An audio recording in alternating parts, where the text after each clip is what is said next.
मैं ऐसा कह सकता हूं कि आज सदन की गरिमा तार तार हो गई और जिस तरीके से हमारे एक सदस्य का निलंबन किया गया,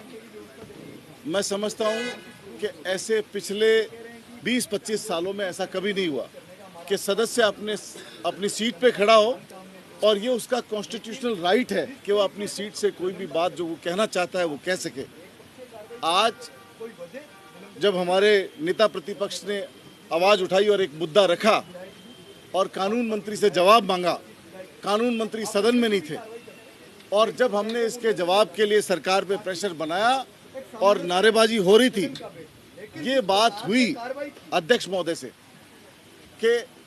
इसमें जवाब आना चाहिए और अध्यक्ष महोदय ने व्यवस्था के लिए कल पे टाल दिया। हमने उनकी 2 बार बात मान करके हम अपनी सीटों पे गए, लेकिन बात अल्टीमेटली यही हुई कि उन्होंने कहा कि हम कल जवाब देंगे। और हमारा रिक्वेस्ट सदन से ये थी कि मामला ऐसा है जिसका जवाब आज ही आना चाहिए, क्योंकि आचार संहिता से जुड़ा मसला है। मंत्री अपने परिवार में कोई लाभ किसी को नहीं दे सकते हैं, तो इस तरह की बात पे चर्चा होनी चाहिए और उसका जवाब सरकार से आना चाहिए। सरकार से जवाब आने की बजाय विधानसभा में जो बीजेपी के कुछ लोग, हीरालाल सारन वगैरह, वो अपनी सीट से उठ करके और ललकारते हुए सदन में आ गए। उस पर हमारे सदस्य ने अपनी सीट से खड़े होकर के कहा कि आप इनको नहीं देख रहे हो। इधर से श्रीचंद जी कृपलानी उठ करके आ गए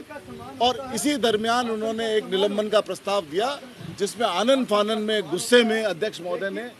सदस्य को निलंबन कर दिया, जो हमें ऐसा लगता है कि अनकॉन्स्टिट्यूशनल है और ऐसा